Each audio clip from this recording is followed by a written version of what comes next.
Science खोजी box के अंतर्गत 50 एक्टिविटी दिए गए हैं। एक्टिविटी 28 लेज़र तारा। इसमें परिचय है, आवश्यक सामग्री है, निर्देश भी दिए हैं। इसको पढ़कर असेंबलिंग करके बच्चे देख लेते हैं कि क्या हो रहा है। जब प्रकाश की किरण दर्पण पर गिरती है तो वह एक कोण बनाती है, जिसे दर्पण पर अभिलंब से मापा जा सकता है। दर्पण पर गिरने वाली किरण आपतित किरण और अभिलंब के बीच का कोण आपतन कोण कहलाता है। इसी तरह परावर्तित किरण और अभिलंब के बीच का कोण परावर्तन कोण कहलाता है। परावर्तन का नियम कहता है कि आपतन कोण हमेशा परावर्तन कोण के बराबर होता है। उसको जलाए क्यों? आपने देखा होगा कि परीक्षण त्रुटि विधि से आकार बनाना बहुत कठिन और समय लेने वाला है, जबकि टेम्पलेट से आकार बनाना आसान और तेज है। परावर्तन का नियम प्रकाश के व्यवहार को पूर्वानुमानित बनाता है और हमने इसी समझ का उपयोग करके टेम्पलेट्स बनाए और ज्यामितीय आकार आसानी से बनाए। यहाँ पे भी दो टेम्पलेट में प्रत्येक दर्पण को शीर्ष पर विशेष दिशा में रखा जाता है। इस दिशा को खोजने के लिए टेम्पलेट में बहुभुज के आंतरिक कोण समितिभाजक बनाएं। अब जांचें और मापें कि क्या दर्पण की रेखा इस समितिभाजक के लंबवत है। समितिभाजक रेखा दर्पण के लंबवत यानी अभिलंब है, इसीलिए बहुभुज की भुजा के साथ आने वाली कोई भी आपतित किरण यदि दर्पण ठीक समितिभाजक अभिलंब के लंबवत रखा गया है तो दर्पण द्वारा साथ वाली भुजा के साथ परावर्तित हो जाएगी। यह एक्टिविटी भौतिक विज्ञान के अंतर्गत लेज़र तारा है, लेज़र स्टार। इतना बहुत है। कभी दर्पण की मदद से किसी के चेहरे पर सूर्य के प्रकाश को चमकाने की कोशिश की है या पेरिस्कोप से जासूसी की है।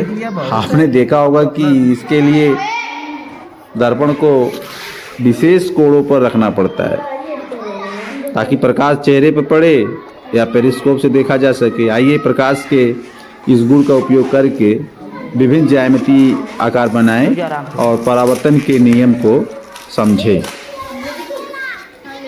इस प्रैक्टिकल में आवश्यक सामग्री जितने दिए थे,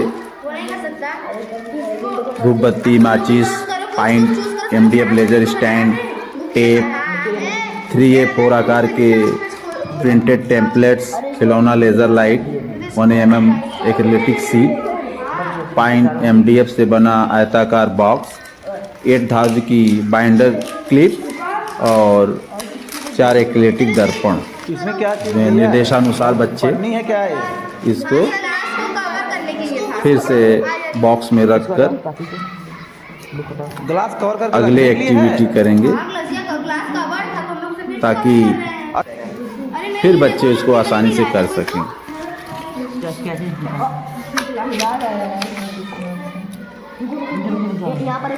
भौतिक विज्ञान के अंतर्गत अगला एक्टिविटी बच्चे अभिकेंद्रित कूड़ादान, कचरे से भरे कूड़ादान के पास से चलने की कल्पना करें।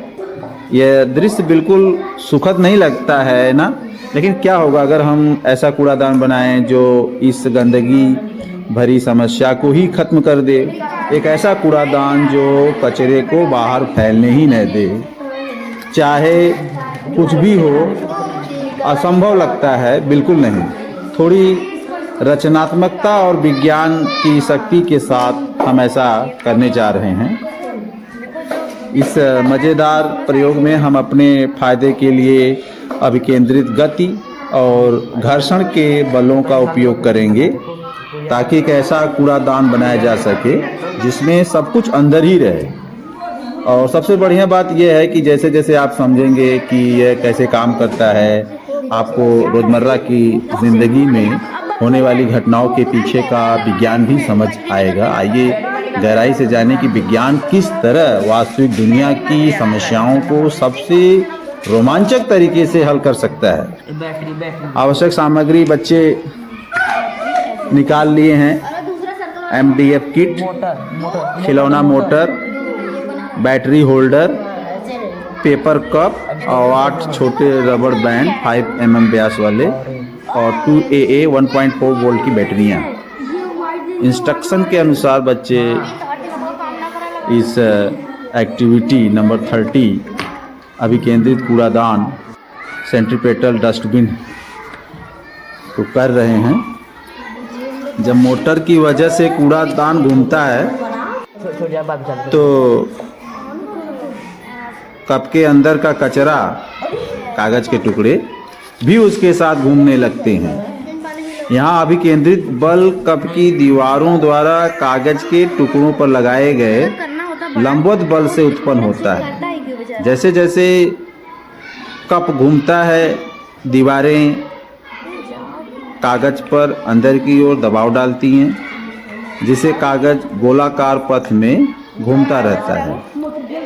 कागज के टुकड़े घूमते हुए कप की दीवारों से दबे रहने के कारण उनके बीच घर्षण बल भी काम करता है। जब आप कूड़ादान को उल्टा करते हैं तो गुरुत्वाकर्षण कागज को नीचे खींचने की कोशिश करता है, लेकिन कागज और दीवारों के बीच का घर्षण बल इस नीचे की ओर खिंचाव का विरोध करता है, जिसे कागज बाहर नहीं गिरता।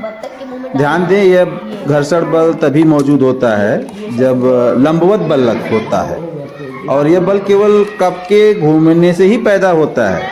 संक्षेप में अभिकेंद्रित बल, लंबवत बल और घर्षण बल का संयोजन कागज को उल्टा होने पर भी बाहर गिरने से रोकता है। अगला हम बच्चे प्रैक्टिकल कर रहे हैं एक्टिविटी 31 खड़ा pen stand, vertical pen stand.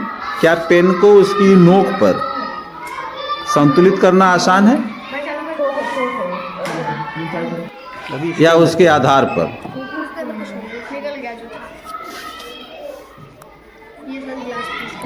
आमतौर पर किसी वस्तु का आधार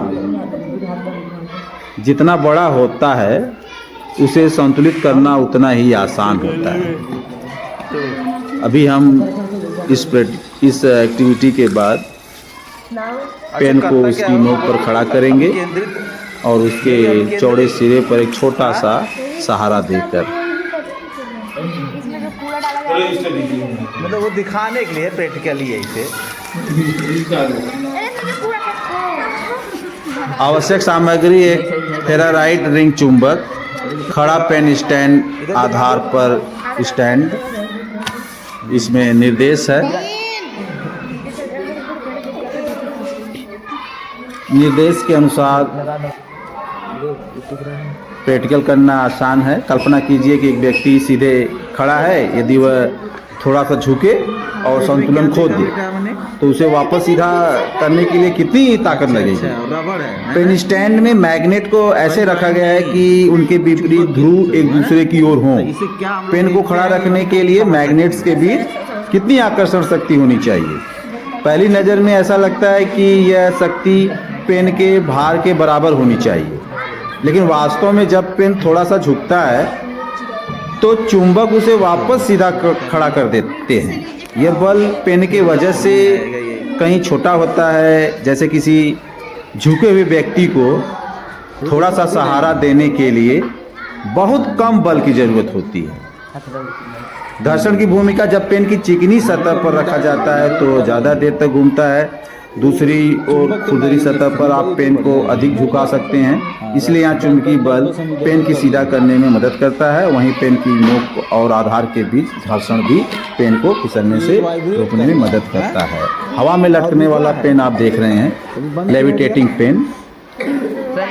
मैग्लेव ट्रेनें अस्थायी सुपर कंडक्टिंग चुंबक और विद्युत चुंबक के संयोजन से हवा में तैरती हैं और बहुत तेज गति से आगे बढ़ती हैं। चीन में ट्रांस रैपिड सबसे तेज व्यावसायिक ट्रेन है जिसकी अधिकतम गति 430 किलोमीटर प्रति घंटा है। जापान में भी ऐसी मैग्लेव ट्रेनें का परीक्षण कर रहा है जिनकी परीक्षण के दौरान गति 600 किलोमीटर प्रति घंटा से भी अधिक रिकॉर्ड की गई है। इसमें क्या हो रहा है, रिंग चुंबक के ध्रुव उसके समतल गोल सतहों पर होते हैं और उसके धुरी के साथ चुंबकी किया गया है।